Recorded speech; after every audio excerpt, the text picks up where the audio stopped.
আসসালামু আলাইকুম রহমতুল্লাহ। হামিদ ও মুসল্লি ও মুসল্লিমা আম্মাবাদ। আজ 19তম তারাবির সারাংশ তাফসির আলোচনা করা হবে। সূরা আহজাবের 31 নং আয়াত থেকে সূরা সাবা এবং সূরা ফাতিরের শেষ পর্যন্ত। আল্লাহ সুবহানাহু ওয়া তাআলা 22তম পারার শুরুতেই নবীজির স্ত্রীদেরকে বিশেষ বার্তা দিয়েছেন যে তোমরা যদি পর্দার আড়াল থেকে অন্য পুরুষের সাথে কথা বলো তাহলে অবশ্যই একটু কর্কশ ভাষায় কথা বলবে, নরম ভাষায় কথা বলবে না। ইয়া নিসা নবী লাস্তুন্না কা আহাদিম মিনান নিসা ইন তাকাইতুন্না ফালা তাখদানা বিল কওল। তাহলে নরম ভাষায় কথা বলে যাদের অন্তরের ভিতরে বেধি আছে তাদের কুবাসনা জাগ্রত হবে। এরপর আল্লাহ সুবহানাহু ওয়া তাআলা বলেছেন আল্লাহ এবং আল্লাহর রসুল কোনো বিষয়ে চূড়ান্ত সিদ্ধান্ত দিলে সেই ক্ষেত্রে কোনো মুমিন পুরুষ এবং মুমিন নারীর কোনো এখতিয়ার নাই কথা বলার। তো জায়েদ বিন হারেসাকে নবীজি সাল্লাল্লাহু আলাইহি সাল্লাম পালক পুত্র জায়েদ বিন হারেসাকে তার আপন ফুফাতো বোন জয়নাব বিনতে জাহাজের সাথে বিবাহের প্রস্তাব দিয়েছেন, কিন্তু জয়নাব বিনতে জাহাজ যেহেতু উচ্চবংশীয় নারী ছিল ওই জন্য তিনি রাজি হননি।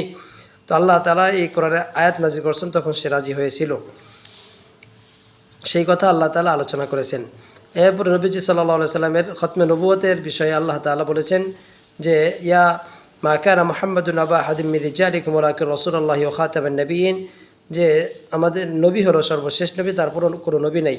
যারা আমাদের নবীকে শেষ নবী মানে না, গোলাম মোহাম্মদ কাদিয়ানিকে শেষ নবী মানে তারা কাফের, তারা জাহান্নামী। এরপর আল্লাহ তাআলা আমাদের নবীর স্ত্রীদেরকে তার ইন্তেকালের পর বিবাহ করা হারাম সেই ব্যাপারে আল্লাহ আলোচনা করেছেন। ওয়া মা কানা লাকুম আন তুযু রাসূলুল্লাহি ওয়া লা আন তানকিহু আজওয়াজাহু মিন বা'দিহি আবাদা। নবীজির স্ত্রীদেরকে তার ইন্তেকালের পর অন্য কোনো মুসলমানের জন্য বিবাহ করা সম্পূর্ণরূপে হারাম। এরপর আল্লাহ তাআলা কোরআনে পর্দার বিধান নাজিল করেছেন। ইয়া আইয়ুহান নাবিয়্যু কুল লিআজওয়াজিকা ওয়া বানাতিকা ওয়া নিসাইল মুমিনিনা ইউদনিনা আলাইহিনা মিন জালাবিবিহিন। হে নবী, আপনি আপনার স্ত্রী এবং আপনার কন্যা এবং মুমিন মুসলমান নারীদেরকে বলে দেন তারা যেন তাদের মাথার উপরের দিক থেকে ওড়নাকে টেনে দেয়, পর্দাকে টেনে দেয়। এই আয়াত দ্বারা পর্দাকে আল্লাহ তাআলা ফরজ করেছেন। যালিকা আদনা আইয়ুরাফনা ফালা ইউযাইন, যাতে করে তাদেরকে চেনা না যায়। এরপর আল্লাহ তাআলা আমানত, মানুষ যে আমানত বহন করেছে সেই কথা উল্লেখ করেছেন। ইন্না আরাদনাল আমানাতা আলাস সামাওয়াতি ওয়াল আরদি ওয়াল জিবাল। আল্লাহ কোরআনকে আসমান, জমিন এবং পাহাড়ের কাছে পেশ করেছিলেন, কেউ এই কোরআন বহন করতে পারেনি। কোরআন ওয়া হামাল আল ইনসান, মানুষ বহন করেছে, সে আলোচনা করেছেন। এরপরে সূরা সাবা, সূরা সাবায়ের মধ্যে আল্লাহ তাআলা সাবা সম্প্রদায়ের একটি ঘটনা উল্লেখ করেছেন, এই জন্য এই সূরাকে সূরা সাবা বলা হয়। এখানে আল্লাহ তাআলা দাউদ আলাইহিস সালাতু ওয়াস সালামকে যে নিয়ামত দান করেছেন সেই কথা আলোচনা করেছেন।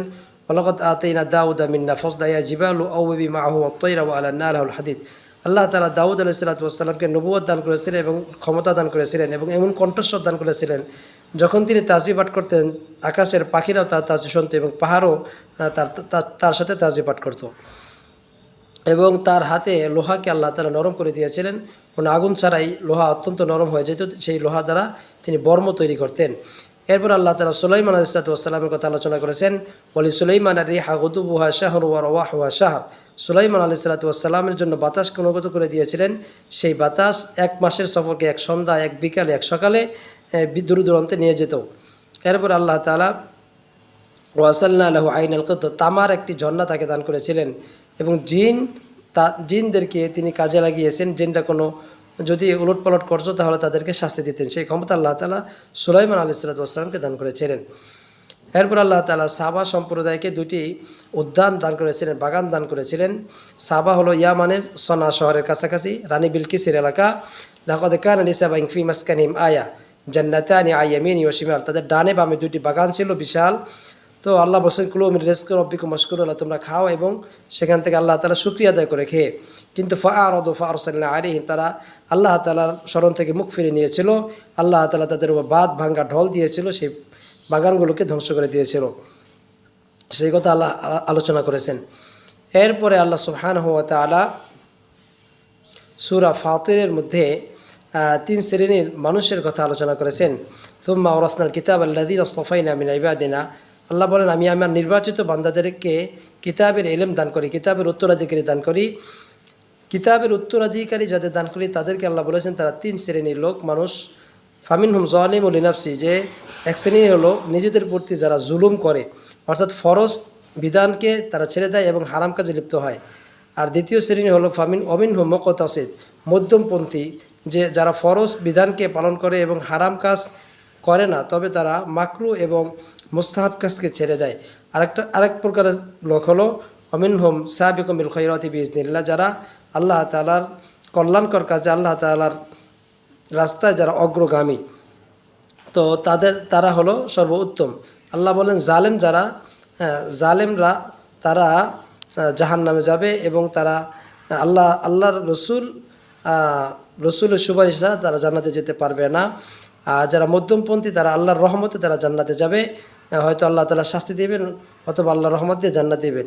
আর সাবিক বিল খৈর, যারা কল্যাণকর কাজে অগ্রগামী, তাদেরকে আল্লাহ তাআলা বিনা হিসাবে জান্নাত দান করবেন। সুবহানাল্লাহ। আল্লাহ সুবহানাহু ওয়া তাআলা আমাদেরকে কোরআনের এই তাফসীরগুলো বুঝে আমল করার তৌফিক দান করুন এবং আমাদেরকে সাবিক বিল খয়রাত, সর্বোত্তম অগ্রগামী আল্লাহর দ্বীনের ক্ষেত্রে, আল্লাহর রাস্তায় এবং নেক কাজের ক্ষেত্রে অগ্রগামী হওয়ার তৌফিক দান করুন। আমিন। আসসালামু আলাইকুম ওয়া রাহমাতুল্লাহ।